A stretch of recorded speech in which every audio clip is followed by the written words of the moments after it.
fandaharana sy akiradio isaky ny alatsinainy hatramin'ny zoma amin'ny 7 sasany alina ora eo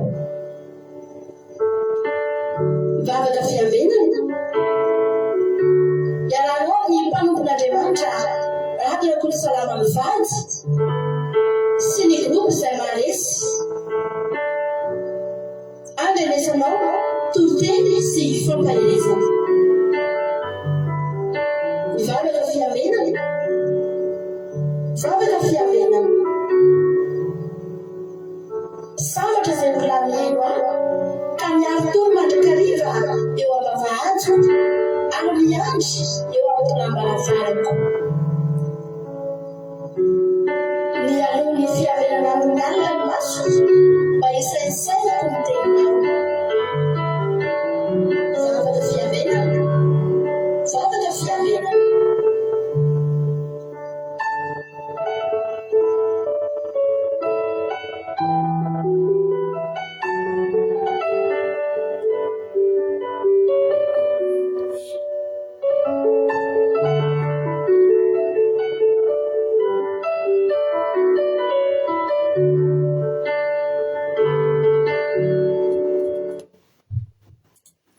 Alléluia, amin'ny fifaliana lehibe indray lasa malala no ianana amintsika amin'izao fotoana izao dia falibenay ny tenako mihaona aminao eto androany dia manonona ny fiadanan'ny tompo ho amintsika tsirairay avy ho amin'ny isan-tokantrano isam-batan'olona. Ny fiadanan'ny tompony anapaka anatintsika tsirairay avy ao am-pontsika tsirairay avy any amin'ny atin'ny tokantrano rehetra izay mandray izao fandarana izao ka dia tonga soa ianao raha androany vao tonga miaraka aminay dia tena aminao hoe tsy kisendrasenako no nahatongavanao eto fa tena misy raha ilan'ny tompo anao. Alléluia. Ka dia maretatra amin'ny farany dia samita iny tompo isika rehetra ifampahiretintsika amin'ny androany ity ary dia ny rariko dia izao hoe miala eto ianao dia sy takay nidiranao teto ny voanao eto androany fa tena hoe mahery ianao tena hoe mitraky ianao tena hoe ahita ny fahasoavan'Andriamanitra ianao ary hotsapanao fa tsy verimaina ny fotoana izay ny raha antsika teto izay no faniriko amintsika tsirairay avy. Andao tsika menao anjandrena manapiditry ny sasany ao ambadimbadika ao andao tsika amerika ty fotoana ty ampiratann'Andriamanitra andreo mampandrosoantsika nanabavitsika nambinina eto France izy nitondratsika anaty bavaka fanomboana amin'izao fotoana izao nambinina anao ny fitenenana.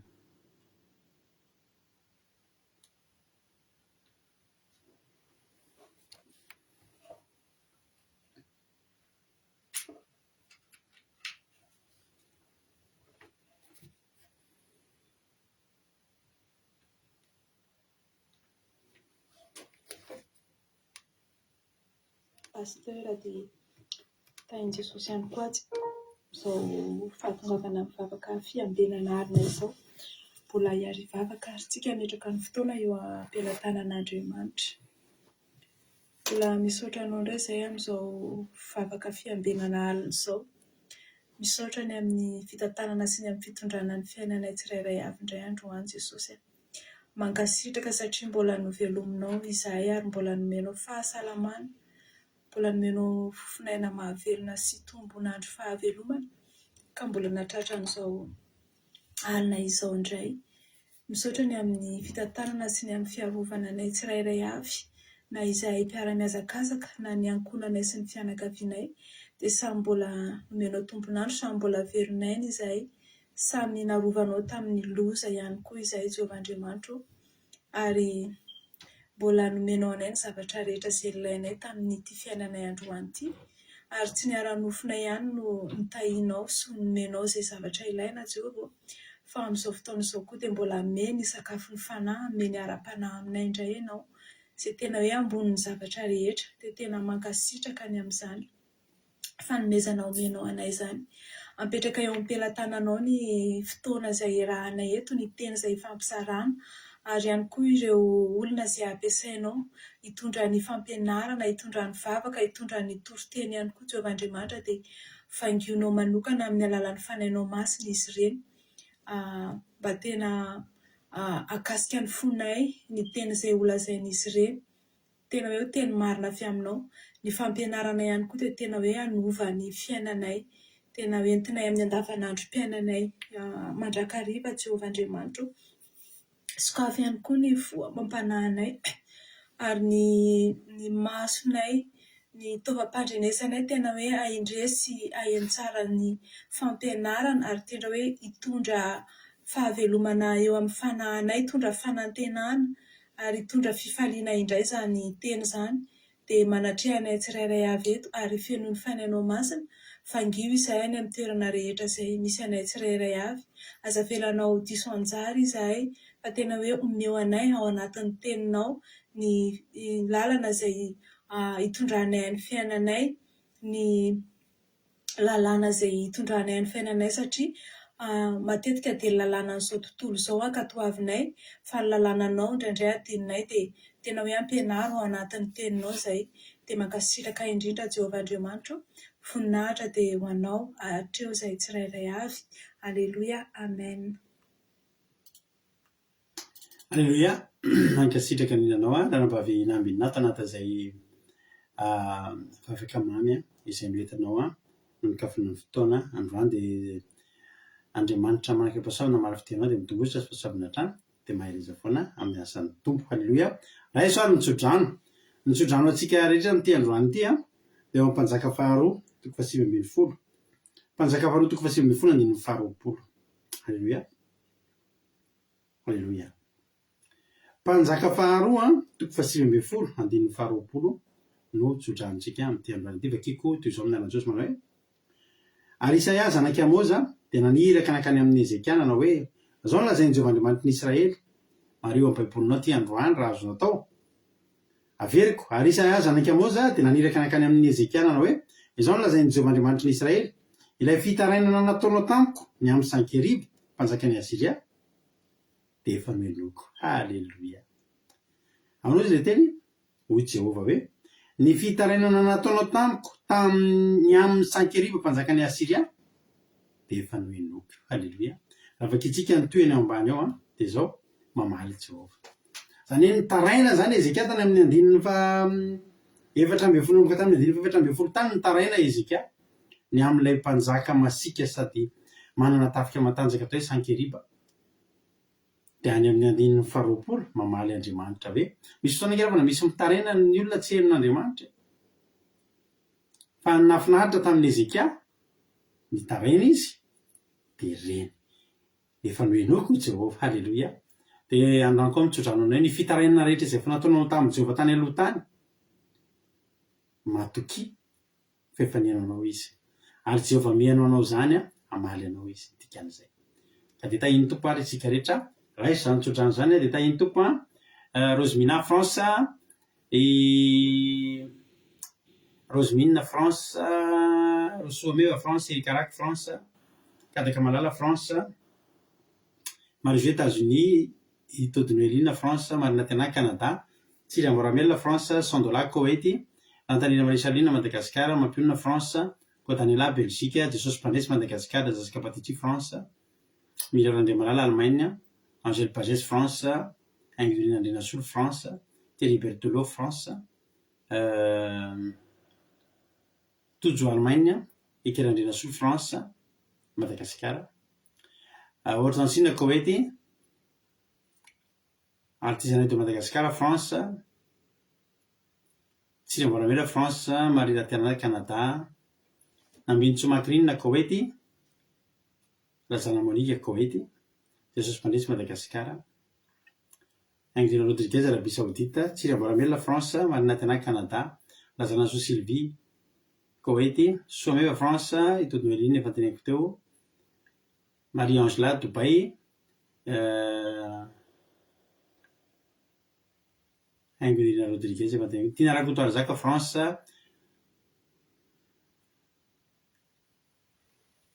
Ranolo Solga Koweït,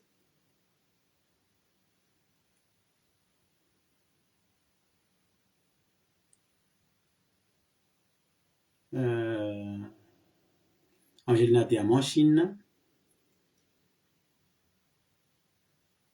Zay no hitako ato aloha.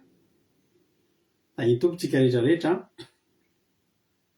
Mino fa efa ao daholo tsika mianakavy. Filanarana koa France, Lazana Monika Koety Dubai azafady. Jonathan Allemagne.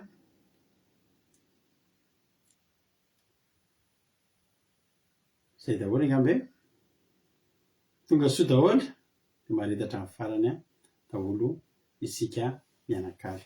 Inona ary no fahasoavan'Andriamanitra nataony taminao androany? Inona ny azonao ambara? Inona ny azonao lazaina? Ny amin'ny manokana dia izao, tamin'ity herinandro ity zany revana nisy efa elaela aloha zany dia nisy olana izay nitranga teo aminay.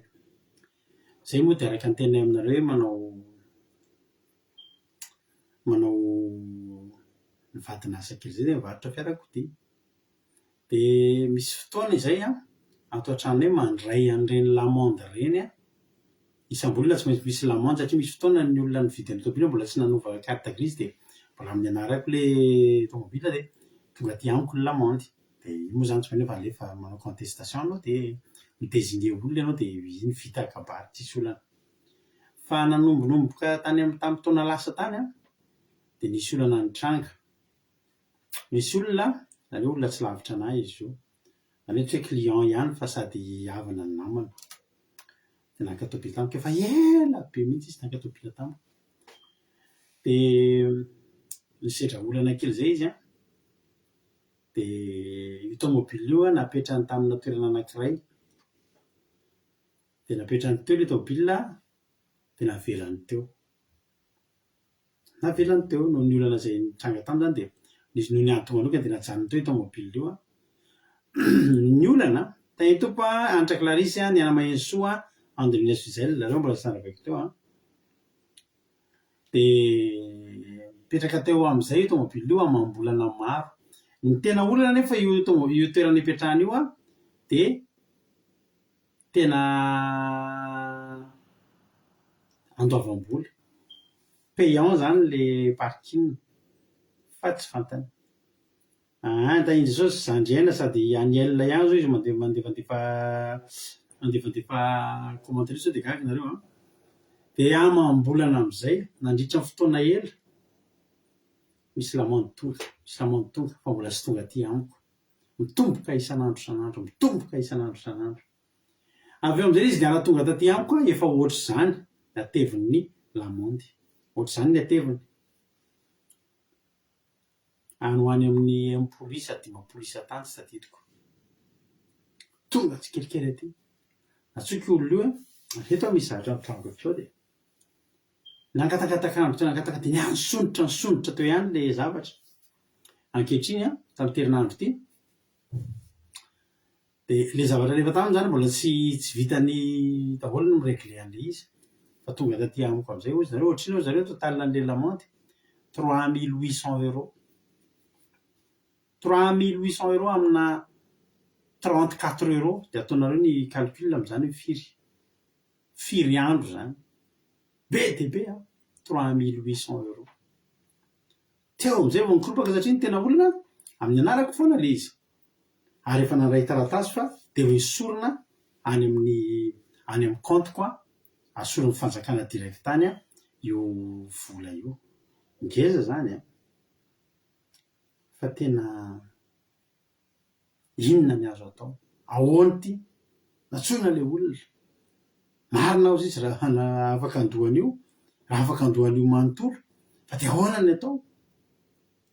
Dia zany tsy maintsy miala ao amiko aloha zany voaloha dia miala ao amiko tena mitantara sady mandeha fa ihany moa zany mba fangatahana fanafanana sazy any amin'ny fanjakana. Fa tamin'ity herinandro ity amin'izay ravana marana tena tonga ny filazana hoe esorina atao amin'ny compte ity vola ity tamin'ny latsinainy tany. Za moa ravana dia tsy mba manana ninina fa tsy olo aliko io aleloia. Dia olona mbola hatramin'ny maro mbola tena maro lao izy tena tsy manana andoavana an'io tena sarotra amiko ny andohan'io fa inona anao atao izay fanarahana nivavaka aho. Rehefa nivavaka tamin'ny Omaly alina vita fandarana dia nivavaka koa tamin'ity maraina ity rehefa ny fo dia anisan'ny netiko tao anatin'ny vavaka tao Jesosy jereo ty lamonde ngeza be ty fa tena tsy hitako inona ny atao amin'io sady ny tena olana ny narako ny mandehandeha any tena tonga dia any amin'ny compte bancaire anay mihitsy no sotoman'ny fanjakana an'io vola io vola nge zany ry avany 3800 €. De za aloha zany natoko hoe zavy eo a Jehovandriamanitra de tena tsy ho jerenao ty problème ty za matoky anao. De za nivavaka maly a vavaka androany tamin'ny momban'io a androany maraina gaga be a le olona zay nilaza fa tsy afaka andohan'io maly sy fako maly nalefa ny sary tamiko tonga de impehany ray mipalaka le izy nisy olona mitsetra anazy de nisy olona niara nizaka taminy an'io zavatra io nalefa ny tamiko ny sary ny chèque andeha ho apehana le izy tonga de chèque bolonga 3800 €. Vita ny antoko voafafa ny trosa tsara Jehova. Tena hoe tena tsy ampozinao mihitsy zany anao mivavaka de mba jereo Jesosy azo atao ka sy ho iny olona iny le olona ny kasihan'ny fanahy masina de teny sao de mahatonga olana mirado fa aloha tonga de pehena ity zavatra ity de paye le izy a de vita somatsara ho an'Andriamanitra ny voninahitra. Averina ny verset Mpanjaka faharoa toko 7:10 a Mpanjaka faharoa toko 7:20 a andin'ny faharoapolo a izay la verina vakina amin'ny anaran'Jesosy manao hoe ary Isaia tapany faharoa zany a hoy Jehova ilay fitarainana nataonao tamiko ny amin'ny Sankeriba mpanjakan'ny Asiria de efa nohenoko. Halleluja. Tsara Jehova de afa-doza ho azo ny voninahitra de andaontsika ienoira ary anjaranareo indray zao no manoratra inona mba nataon'Andriamanitra tamin'ny fiainanareo androany. Malitsika ny teny hoe midira amin'ny eo aminy a amin'ny midira eo amin'ny vavahady ny amin'ny fisaorana ary eo akanjany amin'ny fiderana misaora azy mankalazany anarana zany ny torotentsika maly ka raha tahiditra ao amin'ny kianjan'Andriamanitra ianao raha tahiditra amin'le vavahady ianao de rehefa sy ny fisaorana indro ao ny fiderana fa ny irika afahan'Andriamanitra mitavy be kokoa ny fiainanao rapitso indray ianao manome voninahitra azy androany io tahiny tompo tonga soa ihany koa lavolidina ndao ary meno finahitra ary sika midety de avy eo amaky ny témoignage-nareo a tsirairay avy tahiny Jesosy a isika rehetrarehetra.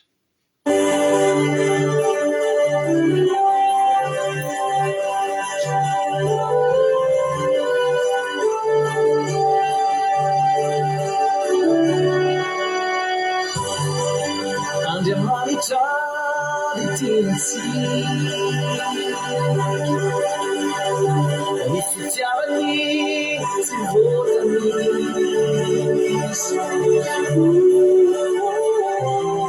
saintsainy fa izy tsy sasatrany ao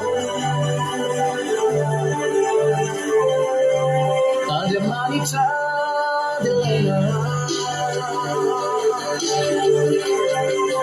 Rasul afaka izy tsy manary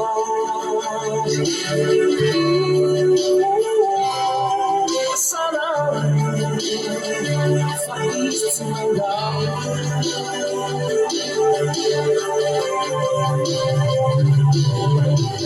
Dalira fuori easy Andriamanitsi si mirantani limiti Difficiality metirici ayo aganjana Easy to find out now Wasi landava Nitera sila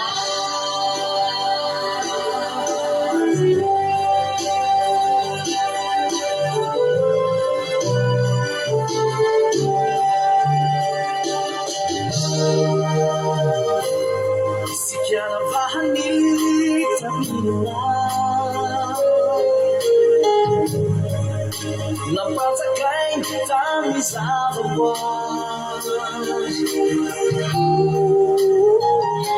Inonsuni Fani sala de yete for free Istimama na ang Lai beba, rise the tandu Easy life, the thing of the money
sady mpamindra fo Andriamanitra no fitiavany tsy mety ritra.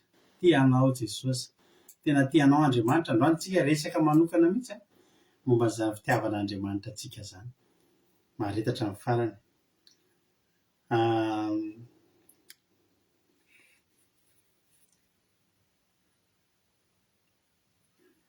Alleluia. Ndao hoe maki vizona olombelona tsika. Za tena miteny anao fa sambatra tena ngeza be ny fanomezam-boninahitra an'Andriamanitra, izay zavatra tena tian'Andriamanitra io izy omem-boninahitra io. Ary rehefa miseho ny voninahiny, rehefa sandratsika izy dia miseho amintsika ny voninahiny. Angeo zava-dehibe ny fijona vavom-belona. Itoparintsika ho itojo zany ohatra voalohany. Ny tontolo androko androany ho itojo dia sorako an'Jesosy fa nisy zavatra be dehibe no karakaraiko androany, dia alleluia be fa kely sisa dia ho vita daholo le izy, nefa tena be dehibe. Alleluia. Dia raina Jesosy ny aro sy nanome anina sahaza ho anay menakavy kely. Alleluia. Amen. Alleluia. Ahiny Jesosy tsika rehetrarehetra. Fabiola tonga soa Koety.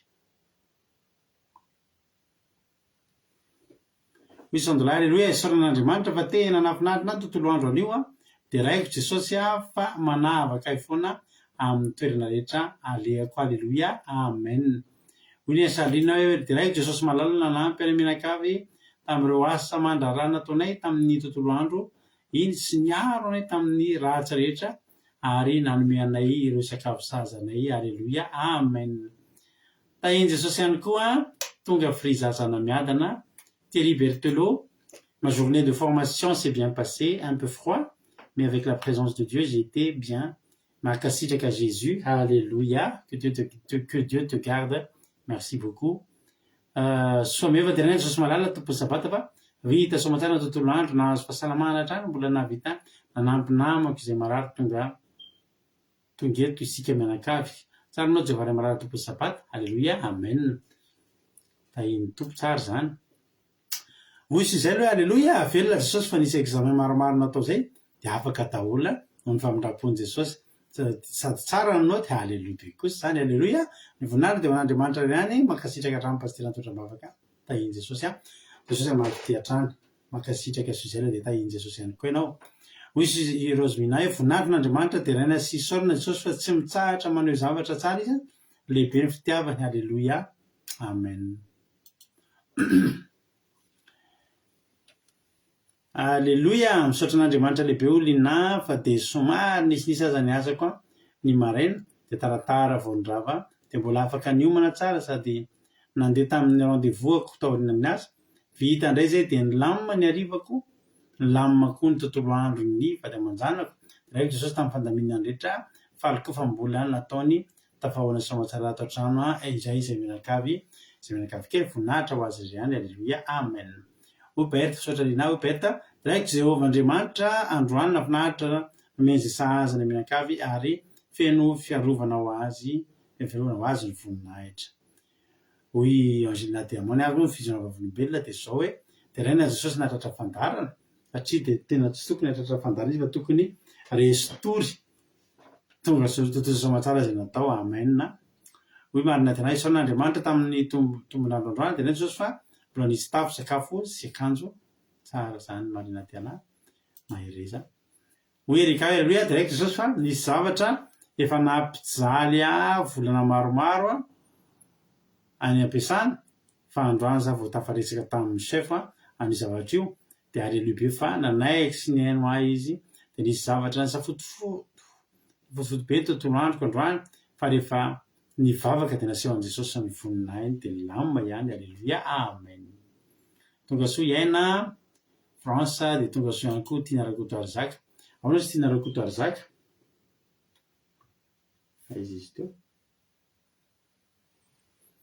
misaotra an' Jesosy malalina ny tenako ny lesona tsy haiko tao am-pianarana dia hoe pastera hoe isika tsy manana afa-tsy ny lohalika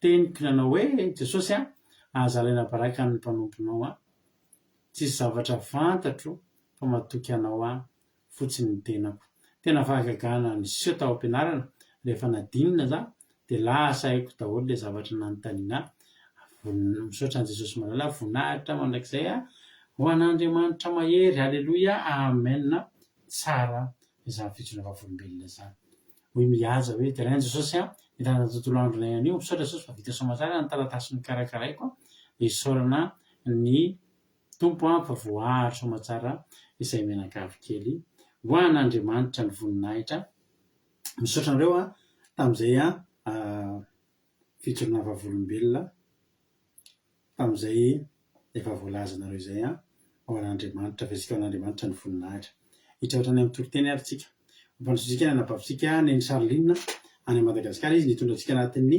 tenin'Andriamanitra androany neny Charline avy hatrany dia menanao avy hatrany ny fitenenana dia avy eo amin'ny veronety ny tenako mamirapiratra ny toroteny neny Charline anao fitenenana misaotra betsaka pastera nanome ny fitenenana ho tahiny Jesosy hatrany ny ianareo mianakavy kely ary koa isika rehetra izay manaraka izay fotoam-bavaka amin'ity alina ity izao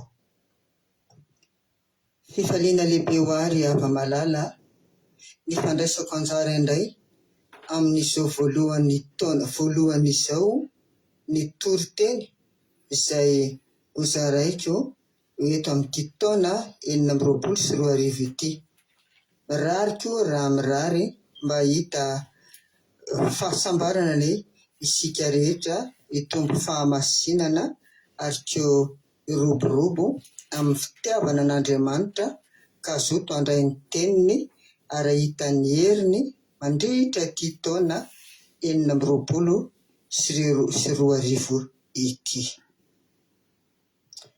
ka dia atolotro an'Andriamanitra irery ihany ny voninahitra avy indrindra ny toriteny izay hozaraiko ry havana dia ao amin'ny Jaona 3:19 ka hatramin'ny 19 izay nomeko lohateny toy izao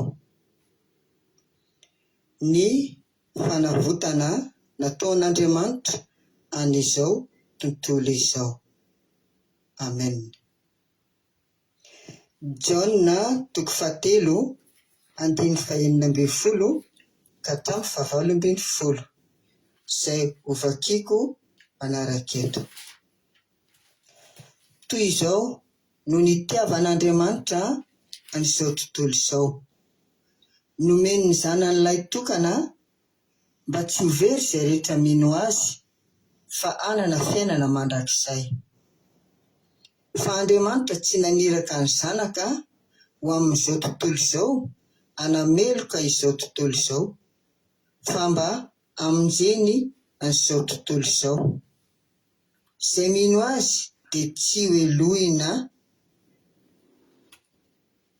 fa izay tsy mino kosa dia efa voaheloka rahateo, satria tsy nino ny anaran'ny zanak'ilay tokan'Andriamanitra izy. Amen. Ry hava-malala, misy zavatra tsy nifanarahan'Andriamanitra tamin'ny Satana sy ny firongony tany an-danitra, ary dia tezitr'Andriamanitra ka nazerany ety an-tany izy ireo. Ary dia izay no fototsy ny olana lehibe mitondra ny korotana sy ny fahoriana izay mianjady ety an-tany hatramin'izany ka hatramin'izany. Hitan'Andriamanitra nandritra ny fampianarana nomeny dia i Jehova mihitsy io, fa misy ny fahanamafisan-doha nataon'ireo mpitondra fivavahana maro tamin'izany fotoana izany, ary mbola hatramin'izao izany iarahantsika mahalala, iarahantsika mahafantatra. Ka dia isika ety an-tany no mizaka ny vokany izany faharatsiana, vokatry ny tsy nanekena, ny tsy fanarahana ny tenin'Andriamanitra izany. Kanefa tsy nijanona teo Jehovah Andriamanitra, fa nandefa ny zanan'ilay tokana hamonjy antsika ary hitory ny fahamarinana. Navahan'Andriamanitra amin'ny voary manontolo ny zanak'olombelona, satria ainy isika, silaky ny ainy isika ry hava-malala, ka mba mahasaro-piaro azy mafy ary koa mbola miala-menina izy amintsika tsirairay avy. Namindra fo tokoa Jehovah Andriamanitra tamin'izany rehetra izany, ary dia mbola manamarina sy manapirofo izany izao fahavelomantsika rehetra izao manerana ny tany, na ny tia azy na ny tsy tia azy, dia mbola manana tombon'androm-pahavelomana sy fahasoavantsika tsirairay avy vokatr' izany fitiavan'Andriamanitra izany. Dia araka eo amin'ny 5:40 hoe, toy izao no nitiavan'Andriamanitra izao tontolo izao, nomeny ny zanan'ilay tokana mba tsy ho very izay rehetra mino azy. Betsaka ry hava-malala ny tsy fanarahana an'Andriamanitra, satria maro ireo mpitondra fivavahana tamin'izany fotoana izany no nitondra toetra ratsy, nanjakazaka tamin'ny fomba maro arak'izay tiany atao, tsy nanaraka ny sitrapon'Andriamanitra, ary tsy ny rehetra nefa, fa hitan'Andriamanitra ihany, fa mba misy koa ny manaraka azy fa saingy vitsy. Ka ireo vitsy izay ho avotana, mety raha tsy ampy ny herim-panahy dia hanaonao foana ihany koa ka ho very. Ary izany indrindra natonga azy nandefa ny zanany ilay tokana mba tsy ho very izay rehetra mino azy. Fantatsika mazava tsara fa sorom-panavotana lehibe dia lehibe indrindra nataon'i Jesosy tamintsika, dia nanolorany ny ainy, eny fa niatra hatramin'ny fahafatesana mihitsy aza, ka nefa kosa nandresy ny fahafatesana taty aoriana. Amen. Ao amin'ny Mateo 7:10, 5 tapany be dia toy izao izany feo izany hoe ary misy feo avy tao amin'ny rahona nanao hoe ity ny zanako malalako izay sitrako, izy no Enoy. Ny rain'Andriamanitra dia Jehovah izany hamonjy antsika Jesosy. Jesosy koa dia nankatona rainy ary dia nanaiky ny sitrapony ka dia nanatanteraka izany ary hoy Jesosy manao hoe izao ny lalana sy fahamarinana ary fiainana. Tsy misy makany amin'iray afa-tsy amin'ny alalako. Tena tsara Jehovah ry hava-malala satria tsy nijereny araka ny otana vitantsika isika raha naniraka ny zanany izy. Hoy izy eo amin'ny 7:20 manao hoe fa Andriamanitra tsy naniraka ny zanany ho amin'izao tontolo izao anameloka an'izao tontolo izao, fa mba hamonjy izao tontolo izao. Inona ny hevitra izany ry hava-malala? Tsy hoe sanatria akory dia hanaovy ratsy isika, fa nomena antsika ny fanahin'ny fahendrena mba hahalalantsika ny tsara sy ny ratsy, ahaizantsika ny mitondra tena araka ny sitrapon'Andriamanitra. Kanefa na eo azy izany dia mbola manota ihany isika, manota isika ary tsy misy olombelona izay tsy manota eto amin'ity tany ity na dia iray aza, araka ny vavaka nataon'i Solomonina tamin'izany fotoan'izany raha nanorina ny tranon'Andriamanitra izy. Tsara Jehovah hoy aho satria nahoana? Raha ny fahotana dia tsy mendrika ny handray ny fahasoavana isika, kanefa tsy izany ny sitrapon'Andriamanitra ka hoe naniraka ny zanany hoe ety an-tany izy hitsara antsika, hanameloka antsika, fa inona hoy izy? Mba hamonjena izao tontolo izao ho afaka amin'ny lalana diso izay mampiteraka korotana, tsy misy fiadanana iainan'ny olona ka mety hahatonga ny olona tsy ino an'Andriamanitra ary mety hoe eny efa maroko tokoa moa no miala amin'Andriamanitra indrindra rehefa tsy tanteraka ny sitrapony. Ka raha tonga tetỳ an-tany Jesosy Kristy, inona ny antony hatongavany antsika, nahatongavany tetỳ ry hava-malala? Nitaonantsika izy hanaraka azy sy ino izay lazainy mba hananantsika filaminan-tsaina, hananantsika fiadanam-po sy fifaliana ao anatintsika miaraka aminy raha manaiky azy isika, indrindra manoloana izao fiainana izao izay tena mifanaraka tokoa ity toriteny ity amin'izao fiainana izao.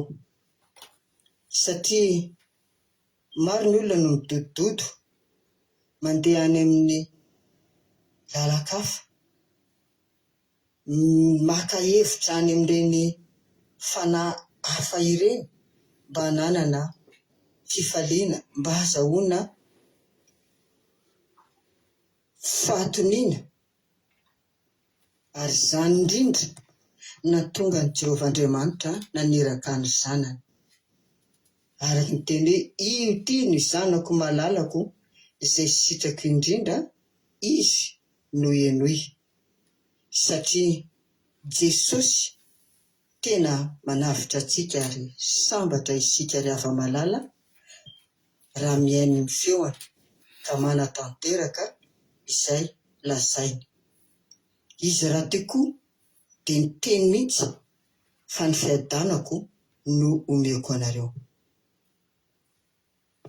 Inona no hitsaran'Andriamanitra atsika ka mety atonga atsika homeloka ry hava-malala.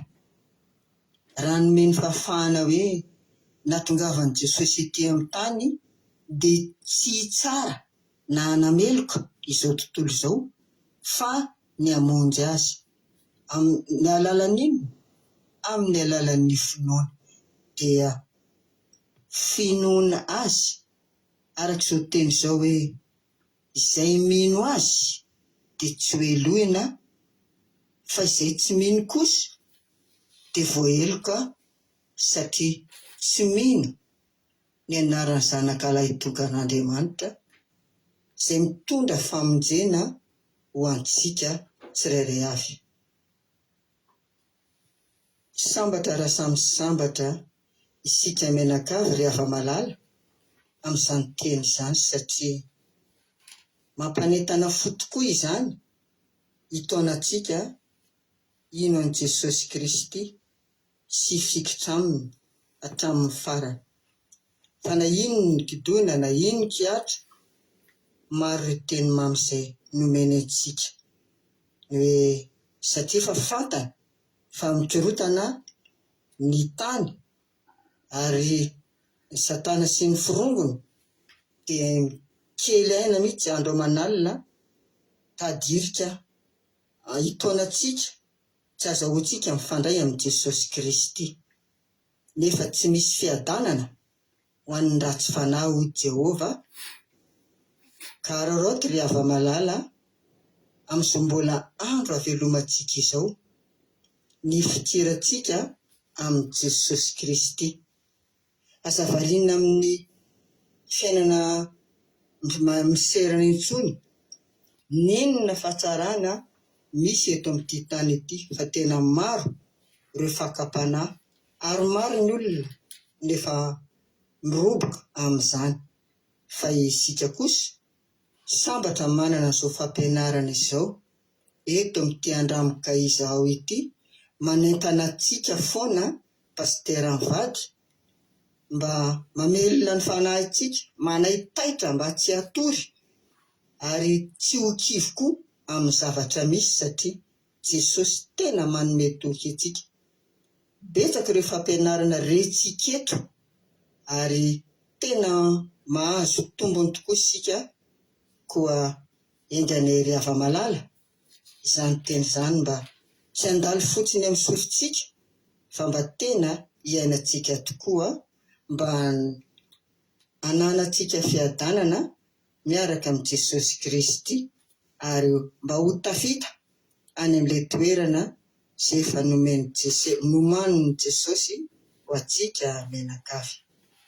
Izany teny izany ry hava-malala no atolotro ary hoentiko mba hankahery antsika tsirairay avy sy ny ankonantsika ihany koa. Dia voninahitra an'Andriamanitra avy indrindra ary mandrakizay izany. Amen.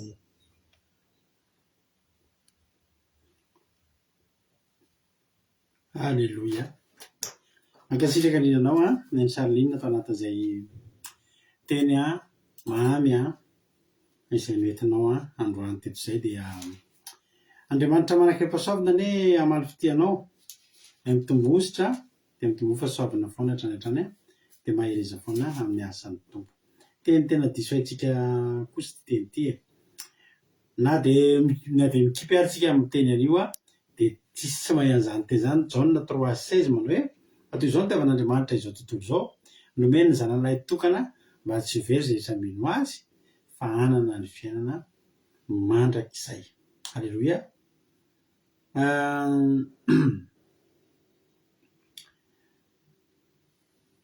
Izany hoe misy tanjon'Andriamanitra zany. Ny tanjon'Andriamanitra dia rehefa jerena dia ohatran'ny hoe fantoka tamintsika olombelona.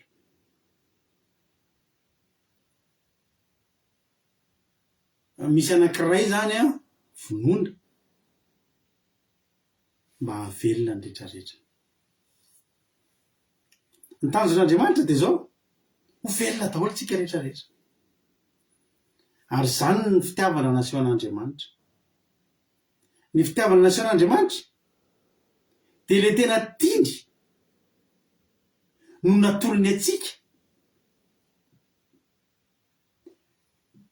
dia ino maty dia isika velona dia rehefa velona isika dia ao aminy fa le maty koa nefany a natsangany dia velona ihany koa.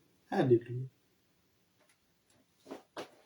Ny voambary a rehefa latsaka dia tsy maintsy maty aloha, dia izy maty milatsaka iny izy maniry dia miteraka be dia be.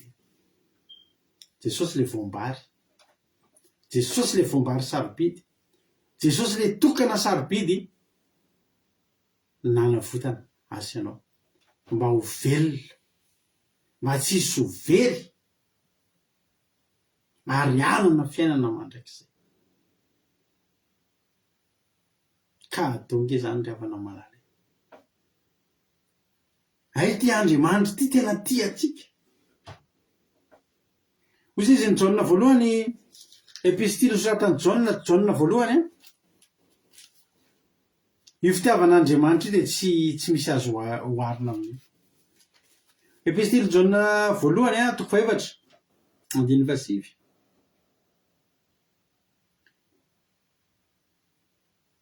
Izao na nehoana ny fitiavan'Andriamanitra atsika. Andriamanitra niraka ny zanan'ilay tokana amin'izao tontolo izao mba havelona atsika amin'ny alalany.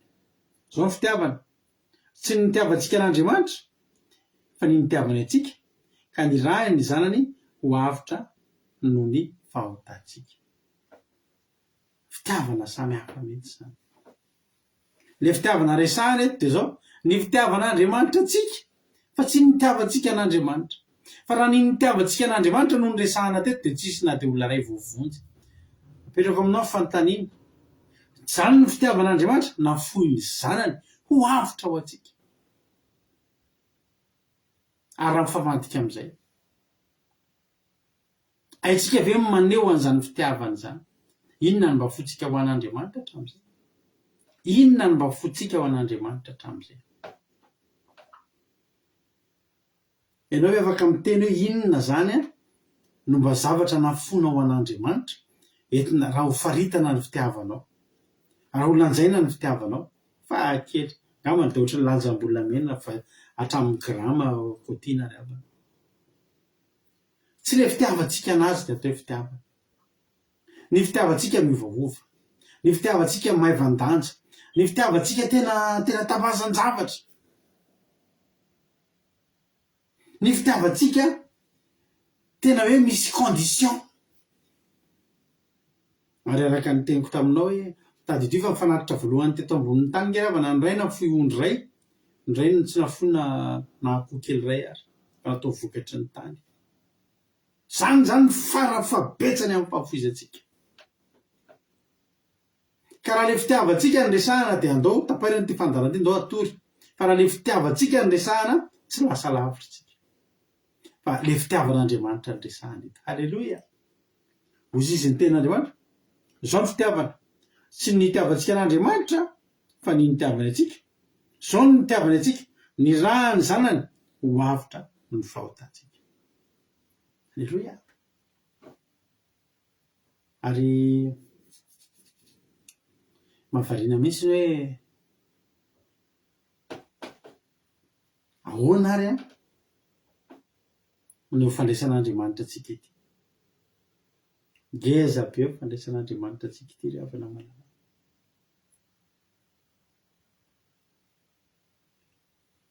Isika reto dia nitorotoroana tamin'ny fahotana.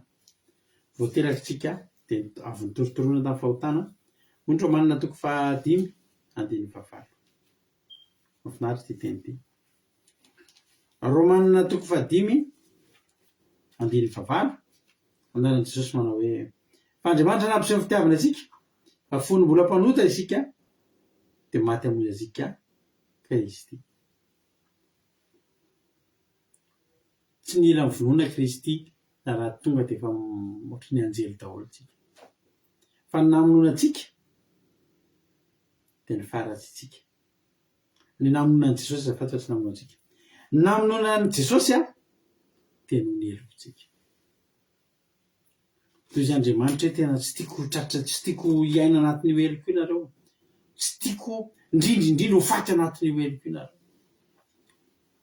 Raha manota tsika androany raha manota mbola tsy maninona ihany, raha siritsika fa velona rapitso, ka afaka hibebaka rapitso. Ny probleman'ny olona isika olombelona tsy fantatritsika mihitsy, tsy fantatritsika mihitsy anahoana no avintsika. Andriamanitra mahafantatra no avintsika, fa raha maty amin'ny fahotantsika dia tsy tafahoana to dia very. Ny programan'Andriamanitra ny olona rehetra ny hanandalitra eto amin'ity tany ity, nanoratra tantara eto amin'ity tany ity, dia hiaraka amin'Andriamanitra ao an-danitra ao. Lanitra io ianao nangeza-pe, iretinareo fotsiny hoe raha ny olona rehetra hatramin'izay zany, hatramin'ny sinyity zao tontolo zao ity, manapa-tonga amintsika zao 13 miliara eo zao tsika ny olombelona eran-tany. Fa raha ny olona efa nandalo teto an-tany kely avy hatramin'ny sin'ny tany efa tsy haiko efa 100 miliara angamba. Mino an'izany nareo sa tsy mino? Firy zay ny olona maty tamin'ny taona ray sy roa arivo en septembre 2001 fotsiny, maty teo amin'ny World Trade Center atao hoe New York. Firy tao a New York moa ny World Trade Center ao anatin'ny ray andro. Ngamba tsika firy miliara ny isan'ny olona ny an-danitra any. Zay ny tanjon'Andriamanitra, tsy misara menakavy. Alleloia, hitan'Andriamanitra any daholo zay olona nandalo teto amin'ity tany ity. Mba hahatonga an'izany ange amina miliara be dia be, mba hahatonga an'izany dia nafono ny anankiray. Fa zao foana ny zavatra mampalahelo, zao foana ny zavatra fanontaniana miperaka sady mamperitreritra hoe firy no voafonjy. Firy any an-danitra any tamin'ireo olona nandalo hatramin'izay teto no any an-danitra amin'izao fotoana izao. Firy tsy fantatro, tsisy mahalala anisan'izany tsika. Fa tsy haiko nareo na efa mba nanao an'izany hoe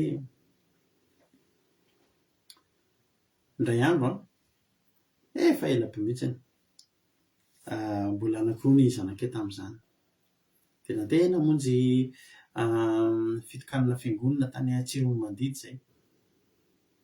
Dia natao zay naka hôtel atao Atsiron'Mandidy tao zay efa mianaka. Dia rehefa tonga ny fotoana dia misy télé moa amin'ilay hôtel. Dia rehefa nandeha nojy dia nentin'ilay zanakay anankiray lolovin'ny teny an-tanany teny ilay télécommande-n'ilay olona. Dia izay lazo tsisy nahita raha teo ilay izy. Tonga tany Antananarivo hita ilay télécommande. Inona no natao? Niverina tany Atsiron'Mandidy nanatitra télécommande. Fa tiantoka izany fa tiantoka be zany, mbola carburant ohatrinona indray ny lany dia fotoana firy nakany Atsiron'Mandidy nanatitra télécommande anankiray. Inona nefa ny soa azo amin'ilay télécommande naterina? Mba tsy afa-baraka fotsiny, mba fantatry olona mantsy mpivavaka ny mipetraka tao. Satria nalaza teo tanàna fitonganana fiangonana ary zay koa ny seho-présidentesy zay mpanompon'Andriamanitra tao anatin'ity fiangonana ity. Dia ianao hoe vao miseho amin'ny olona ohatr'izany hoe zay olona ohatr'izay mivavaka tasy ohatr'izao ndao hivavaka aty antsika Jesosy, dia izy hoe télécommande-nay ary narianareo. Fa tiantoka mamerina an'izany télécommande zany nefa ohatran'ny hoe tsy misy zavatra hoe inona ny antoka ny frais-anao ilay olona sa nomeny séjour complet indray ianao hoe mipetraka fotsiny to tsisy izany rehetrarehetra. Zavatra izay tsy afa-baraka ny anaran'Andriamanitra. Misaotra ny teo tsy dia 1700 zany ny olona maty indray andro. Fa mihoatra lavitra noho izany télécommande zany ke ravana Jehovah tamin'i Jesosy. Inona zany ny tena namonoana an'i Jesosy? Ny fanahiko dia ny fanahinao, ny fanahintsika rehetrrehetra eo inona moa zany mioatra amin'i Jesosy ary indrindrindrindra firy amintsika no tonga ny an-danitra satria maty Jesosy. Raha vitsy ny tonga any dia hita hoe maty antoka. Raha be dia be ny tonga any dia nahazo tombony. Zany tsy ho hitantsika tsy rehefa tapitra zao tontolo zao zany. Fa hatreto aloha tsy haiko nareo mitovy hevitra amiko. Fa raha maty zao daholo tsika rehetra tapitra ny andro androany ohatry ny tsy mifandanja ny isan'ny velona sy ny maty. Le velona sy maty teneniko ny ara-panahy le ho velona mandrakizay sy le ho maty mandrakizay. Zao nge ry havana tena mahavariana. Misy olona manao propagande mihitsy zao manao propagande manao izay akalan'ny olona ny kristianina ny fivavahana kristianina. Tena mijery ianao amin'ny Facebook eo fa tena mireharesy miteniteny mihitsy zao mpangalana fomban-drazana zao ary tsy mihafafa mihitsy manaratsy an'izao fivavahana zao. Mampahatra ny fivavahana sy ny sisa zany rehetra zany dia tokony andraisantsika mpanompon'Andriamanitra lesona.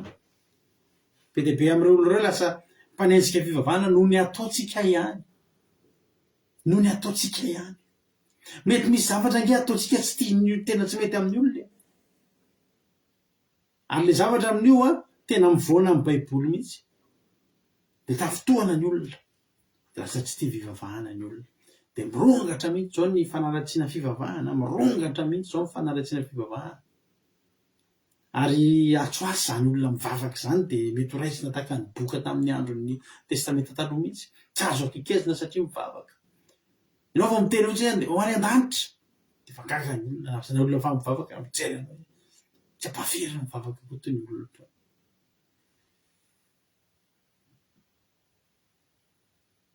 Ny mpivavaka efa mivavaka mivelon-dalana mangatsiaka. Izay mbola tsy mivavaka maheno propagande ireny mivavaka tena ratsy fanahy ratsy toetra mody mivavaka nefa dia efa tsy mivavaka. Mandalo fizahantena ny kristianina efa mivavaka dia mihemotra. Diso fanantenana kely tamin'ny zavatra izay nangatahana tsy azo dia mihemotra. Zany rehetrarehetra zany mbola miaina daholo nefa Jesosy sy maty. Halleluja. Raha vakintsika le Jaona teo dia izao ny ten'Andriamanitra velom-pakiana hoe toy izao ny itiavan'Andriamanitra izao tontolo izao. Omeny ny zanany tokana mba tsy ho vezay rehetra mino azy fa hanana fiainana mandrakizay. Andiny fafito ambin'ny folo fa Andriamanitra tsy nanerika ny zanaka ho amin'izao tontolo izao hanameloka izao tontolo izao fa mba hamonjena izao tontolo izao. Jesosy zany tonga tsy manameloka. Satria ireo olona rehetra naton'ny Jesosy dia olona tokony ho voaheloka daholo. Ny olona rehetra izay nanatona Jesosy dia olona tokony voaheloka, olona efa voaheloka daholo. Ka raha izany ve tsy tonga dia vao mora ny nanameloka an'ireny? Tsia. Ny tanjon'i Jesosy dia tonga an'ireny olona ireny mba ho voavonjy. Ny fitsarana tsy maintsy miakatra, tsy maintsy miakatra fitsarana. Fa rehefa tsy nangalatra ianao nefa miakatra fitsarana dia afaka ianao. Fa rehefa nangalatra ianao miakatra fitsarana dia tsy afaka ianao. Jesosy tonga ho amin'ny rehetrarehetra eo ary androany mbola tsy mitsara ny rehetrarehetra hoe Jesosy. Halleluja. Hitako mihitsy zara tantarainy nambinina iny le pasteur nitory tany amin'ny toany. Pasteur indray lazainy rehefa misy devoly. Mirongatra mihitsy zao fanompo-tsampy vokatry ny fahantrana.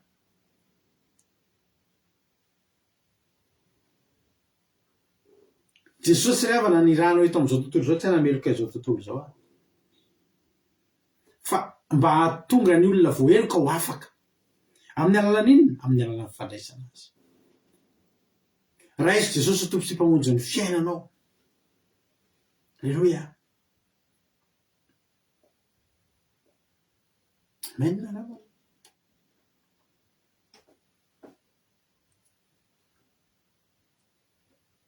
Ampiavana ry havana.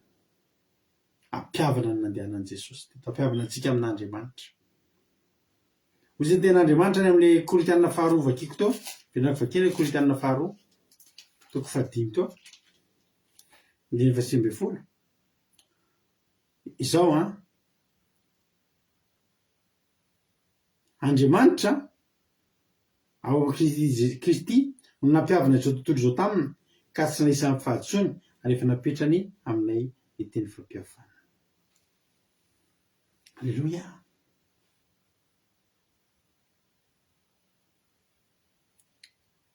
Kristy raha nafampiavana antsika amin'Andriamanitra.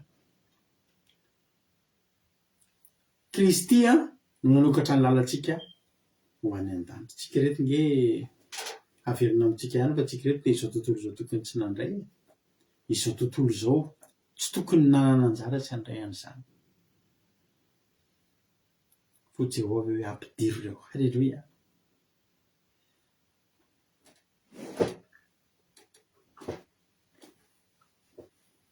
Ho Jehovah ampidiro ireo.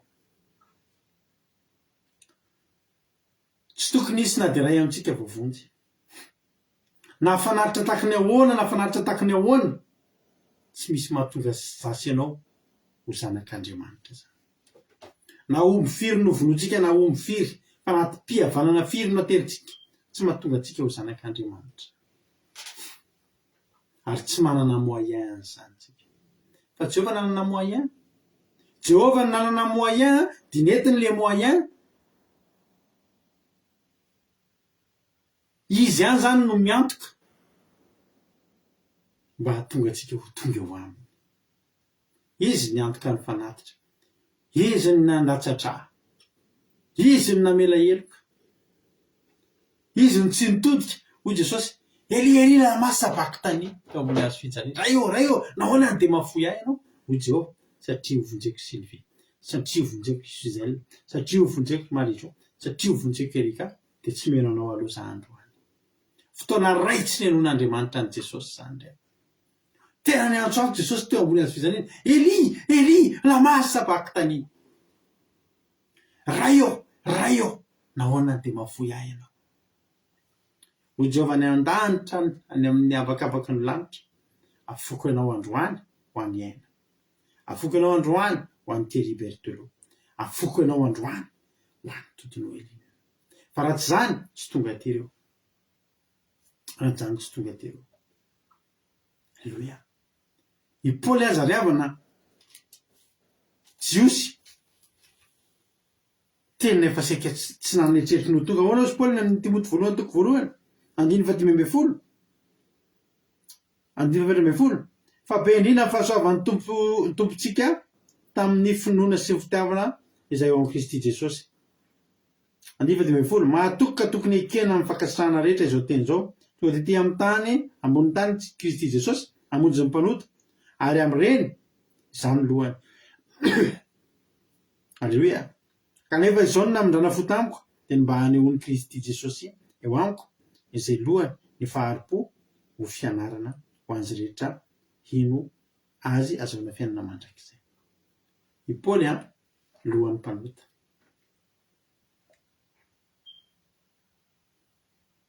Hozy izy Jehovah vonjeko ianao. Amin'ny alalan'inona alefako anao Jesosy. Mandremo, fa raha tsy mandray an'i Jesosy ianao dia mitovy amin'ny olona rehetra tsy nandray ihany. Ny fanjakan'Andriamanitra dia tahaka ny saiky. Androany zao ilay teniko teo nisy olana amin'ny saiky. Io saiky io soratana ny montant, soratana amin'ny soratanina dia soratana amin'ny chiffre, soratana lettre dia soratana amin'ny chiffre. Dia avy eo amin'izay asianao ny anaran'ilay handray dia soniavin'ilay mpagnome. Fa ianao indray rehefa hakan'iny tazonao alaina fotsiny amin'izao iny. Manapoitra alohanao izaho ilay tokony haka azy. Dia avy eo ianao asiana manao sonia fa manaiky marina handray azy. Halleluia. Jesosy omen'Andriamanitra ny olona rehetra. Efa voasoratra ny saiky. Ny montant dia izao fiainana mandrakizay. Ny anaranao no misoratra mazava tsara amin'ny lettre, misoratra mazava tsara amin'ny chiffre.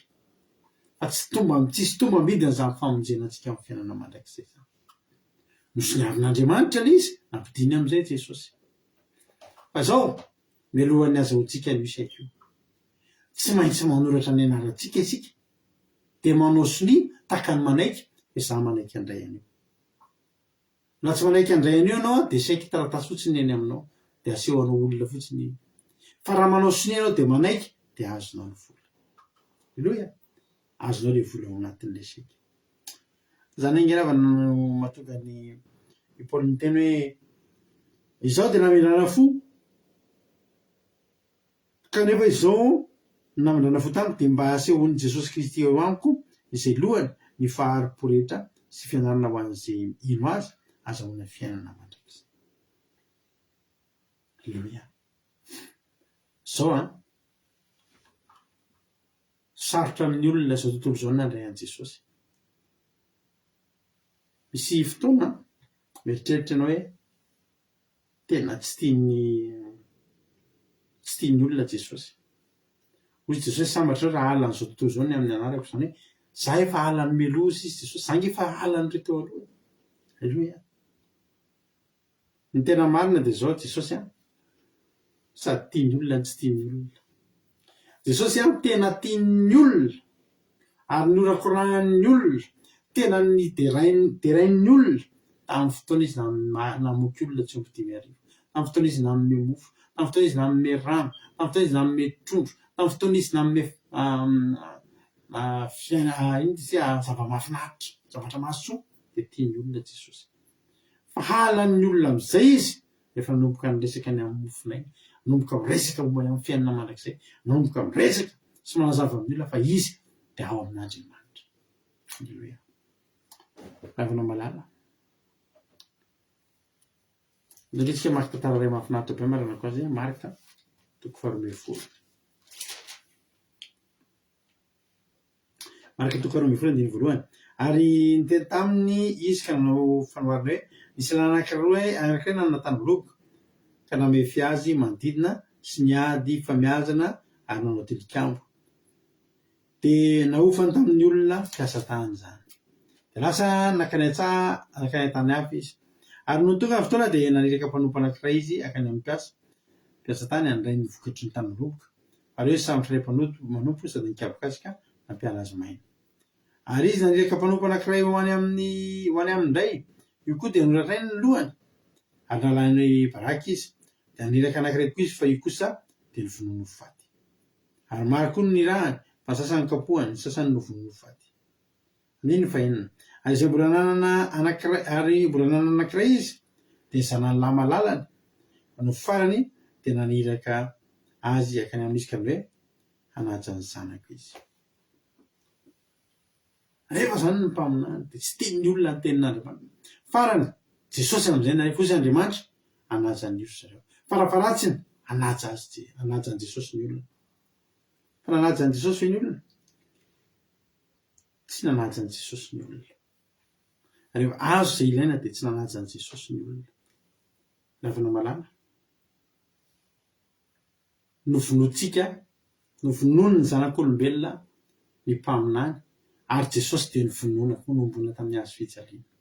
Fa zao tsy maninona nefa izany. Ary raha navelan'Andriamanitra ho faty Jesosy dia no fitiavana azy sy ianao. Fa raha tsy navelana ho faty iny dia tsy haiko intsony taiza ny mety ny hafarany itsika sy ianao tamin'ity androany ity. Dia teny aminao androany manao hoe andana mihavana amin'ny Kristy, andana mihavana amin'Andriamanitra amin'ny alalan'i Jesosy. Raiso Jesosy ho tompo sy mpamonjy ny fiainanao. Raiso Jesosy hiditra ao amin'ny fiainanao fa te hamonjy anao Andriamanitra. Tsy tian'Andriamanitra ho very za sy ianao. Tsy fon'Andriamanitra na dia 2 minitra ray segondra ka ho tafasaraka aminy iza sy ianao. Fa ny olana nomeny le vahaolana, nomeny ny zanan'ilay tokana, anao sy safidy sisa. Manahoana handray ve ianao sa hoy ianao aloha mbola hiandry kely. Fa tena aminao androany manao hoe tianao Andriamanitra ary aza vonoina ny zanany raha tonga. Betsaka ny olona vangian'i Jesosy efa ao anatiny ao Jesosy vita batisa, fa vonoina amin'ny alalan'ny fahotana Jesosy, vonoina amin'ny alalan'ny toe-panahy araka an'Andriamanitra Jesosy dia maty. Nefa Andriamanitra na tena mihitsy mba hanaja ny kosa zareo. Tsy najain'ny olona. Androany anjaranao manaja an'izany. fa azonao atao ve manaja an' Jesosy, azonao atao ve mandray ny fahafatesan'i Jesosy mba hahavelomanao, fa tsy zany no fiainana no manan'Andriamanitra ho azy ianao, tsy ho very, tsisy ho very rehetra mino azy fa hanana fiainana mandrakizay. Za manoratra ina rehefa nahita hira, fa nahita hira ho ataotsika tapitra ny fandalana, tapitra ny toroteny, izava fatsapantsika. Anjaranao zao no milaza manambara inona no azonao ambara, inona no azonao lazaina miditra ny amin'ny fotoana fizarana fatsapantsika amin'izao fotoana izao. Iza ary no izara fatsapana voalohany amin'ny voninahitra n'Andriamanitra sy afafanafana an'ity fandarantsika ity. Miandry ary tsika izay hiditra voalohany efa nahita hiry tsika.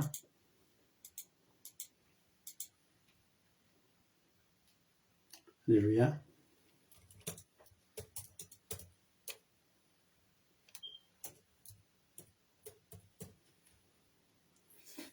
Alleluia. Ndaso aloha efa misy olona ray ato misy olona ray tafiditra ato fa asitsika sary vitsivitsy fotsiny. Alleluia.